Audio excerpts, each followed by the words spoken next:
దేవునికి స్తోత్రము. అనుదిన దేవుని వాక్య ధ్యానమునకై ఈరోజు 2025 సంవత్సరము జూలై నెల 9వ తారీఖు. ఈరోజు ధ్యాన వాక్యము మత్తయి సువార్త 11వ అధ్యాయము 29వ వచనాన్ని మనము ధ్యానించుకుందాము. ఈ ధ్యాన వాక్యాన్ని ఒక పరిశుద్ధ గ్రంథము నుండి మనము చదువుకుందాము. నేను సాత్వికుడను, దీన మనస్సు గలవాడను గనుక మీ మీద నా కాడి ఎత్తుకొని నా యొద్ద నేర్చుకొనుడి. ప్రియ దేవుని బిడ్డలారా, ఈరోజు ధ్యాన వాక్యము మానవులు పడుచున్న బాధలు కష్టాలు తొలగించుకొనుటకు ప్రభువారు చూపుతున్నటువంటి ఒక మంచి మార్గము గురించి మనము ధ్యానించుకుంటున్నాము. ప్రభువారు తన యొద్దకు రమ్మని మనల్ని పిలుస్తున్నాడు. ఎందుకు? ఆయన యొద్ద మనము నేర్చుకుంటానికి, తర్వాత మనం పడుతున్నటువంటి బాధలు కష్టాలు సమస్యలు సుడిగుండాల్లాంటి ఆపదలు ఇవన్నీ తొలగించుకుంటానికి దేవుడు ప్రభువారు ఏం చేస్తున్నారు? ఒక మంచి మార్గాన్ని మనకి చూపుతున్నారు. నేటి ధ్యానవాక్యం కూడా అదే. ఆ చూపుతున్నటువంటి మార్గమునే మనం ఇప్పుడు ధ్యానించుకుంటున్నాము. ఆయన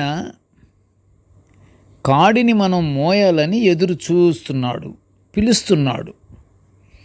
అంతేకాదు ప్రియ దేవుని బిడ్డలారా, ఆయన మనతో సహవాసం చేయాలని ఆశపడుతున్నాడు. సహవాసం చేసే ముందు మనం ఏం చేయాలంటే, లోబడి ఉండడానికి, కష్టపడి పనిచేసే స్వభావానికి కాడి సాదృశ్యం కాబట్టి ఆ కాడిని మొయ్యమంటున్నాడు. నా కాడి ఎత్తుకొని వచ్చి నా యొద్ద నేర్చుకొనుడి అంటున్నాడు. ప్రభువారు కూడా ఆయన తిన్న దెబ్బలకి, ఆయన అనేక విషయాలలో దైవ కార్యాలలో ఆయన నేర్చుకున్నాడని అంటున్నాడు. మరి మనం కూడా నేర్చుకోవాలి కదా. మరి నేర్చుకోవాలి అంటే నేర్చుకుంటానికి మనం ఇష్టపడి ప్రభు దగ్గర మనం నేర్చుకోవాలి అనే ఉద్దేశం మనకి కలిగినప్పుడు మనం ఏం చేయాలంటే లోబడి ఉండాలి, కష్టపడి పనిచేసే స్వభావం కలిగి ఉండాలి. దానికే కాడిని సాదృశ్యంగా పెట్టాడు ప్రభువారు. ప్రభు మాటలకు లోబడి ఆయనతో అన్యోన్య సహవాసములో చేరిపోవాలి గనుక అంతటి భాగ్యం పొందుకుంటానికే ఆయన మనల్ని పిలుస్తున్నాడు. ప్రియ దేవుని బిడ్డలారా, ఆయన పిలుపు శక్తిహీనులు ఎవరైతే ఉన్నారో అలాంటి శక్తిహీనులను బలాఢ్యులనుగా చేస్తుంది అని యెషయా ప్రవక్త 40వ అధ్యాయం 29లో ప్రవచించటం మనం చూస్తున్నాము. ఏమని? ఆయన పిలుపు శక్తిహీనులను బలాఢ్యులనుగా చేస్తుంది. ప్రభువారి యొక్క పిలుపు. ప్రభువారి యొక్క పిలుపుని మనము వినాలంటే మనం ఏం చేయాలి? మనము లోబడి ఉండడానికి, కష్టపడి మనం పనిచేసే స్వభావానికి మనము అనుసరించాలి. ఇదే యెషయా ప్రవక్త 40వ అధ్యాయం 29లో ప్రవచించటం మనం చూస్తున్నాము కదా.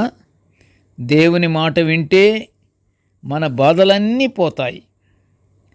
ఆయన కాడిని మనము తప్పకుండా మోయాలి. యెహోవా యందు ఆనందించటం వలన మీరు బలమొందెదరని నెహెమ్యా 8వ అధ్యాయము 10లో వివరిస్తున్నాడు. దేవుని ఆత్మ మనలో నింపబడి ఉంది. భూమ్యాగాధాల్లోని ఏ శక్తి మనలో ఉంచబడిన ఏ ఏ ఏ శక్తి కూడా మనలో ఉంచబడిన దేవుని ఆత్మను మాత్రం అది జయించలేదు. ఎలాంటి శక్తి కూడా భూమి ఆకాశాలలో ఉన్నటువంటి ఏ శక్తి ప్రభు ఆత్మను జయించలేదు. దేవుని ఆత్మ మన అంతరంగములో విజయాన్ని కలుగజేస్తుంది. మనకి అంతరంగములో దేవుని ఆత్మ ఉండేలా మనము చూసుకోవాలి. దీనన్నిటికీ కారణం ఒకటే, ఆయన యొక్క ఆత్మ మనలో ఉండాలంటే మనము లోబడి ఉండి మనం ఎప్పుడు అన్యోన్య సహవాసముతో లోబడినటువంటి జీవితాన్ని మనము కొనసాగించాలి. వినయముగా ఉండి మన యొక్క ప్రవర్తనను దేవునికి ఇష్టముగా ఉండేటట్టుగా మనము జీవించాలి. అప్పుడు ఆయన ఆత్మ మనలో ఉంటుంది. ఆత్మ మనలో ఉన్నప్పుడు ఏ అపవాది శక్తి మన దగ్గరికి రాలేదు. ఎందుకంటే దేవుని ఆత్మ మనలో ఉండి మనకి విజయాలను కలుగజేస్తుంది. ప్రియ దేవుని బిడ్డలారా, మనలో ఉన్న పరిశుద్ధాత్మ వలన ఆత్మీయంగా బలం కలిగి ఉండాలని దేవుడు ఆశపడుతున్నాడు. మనలో మనం దేవుని బిడ్డలంగా జీవించుటకు ప్రేమ క్షమాగుణము కలిగి నిత్య ప్రార్థనలతో దేవుని ఆశీర్వాదాలు పొందుకుందాము. మనము దేవునికి ఇష్టమైన బిడ్డలముగా ఉండాలంటే మూడు: ప్రేమ, వినయము, క్షమాగుణము. ఇవి కలిగి ఉండాలి. ఇవి కలిగి ఉన్నాయా లేవా అని మనంతటి మనమే విమర్శాత్మకంగా మనము దేవునికి భయపడి మనము ఆలోచించుకోవాలి. అవి మనలో ఉండేటట్లుగా మనము ప్రవర్తించాలి. అవి మనలో ఏర్పాటు చెయ్యమని మన తండ్రిని అడగాలి. ప్రభువారిని మనం అడిగితే మనకి అన్నీ ఆయన సమకూరుస్తాడు. మనము నిత్య ప్రార్థనలతో దేవుని ఆశీర్వాదాలు మనము పొందుకుందాము. ప్రార్థన చేసుకుందాము. కృపగల తండ్రి, జీవముగల నాయన, నీకు స్తోత్రాలు. ప్రభువా, నీ యొక్క దివ్యమైన వాక్యాలను మేము నిత్యము ధ్యానించుకునే గొప్ప భాగ్యాన్ని మాకు అనుగ్రహించినందుకు నీకు ఘనమైన స్తోత్రములు నాయనా. స్తోత్రములు స్తోత్రములు స్తోత్రములు తండ్రి. కృపగల తండ్రి, నేటి ధ్యాన వాక్యమును వినుచున్న ప్రతి బిడ్డను ఆశీర్వదించయ్యా.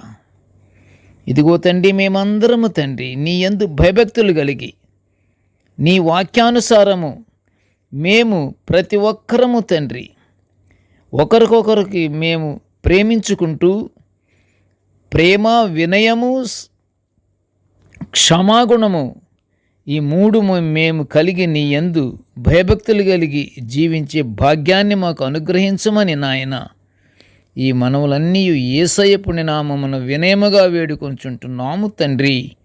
ఆమేన్. దేవుడు మనలందరినీ బహుగా దీవించుగాక. ఆమేన్.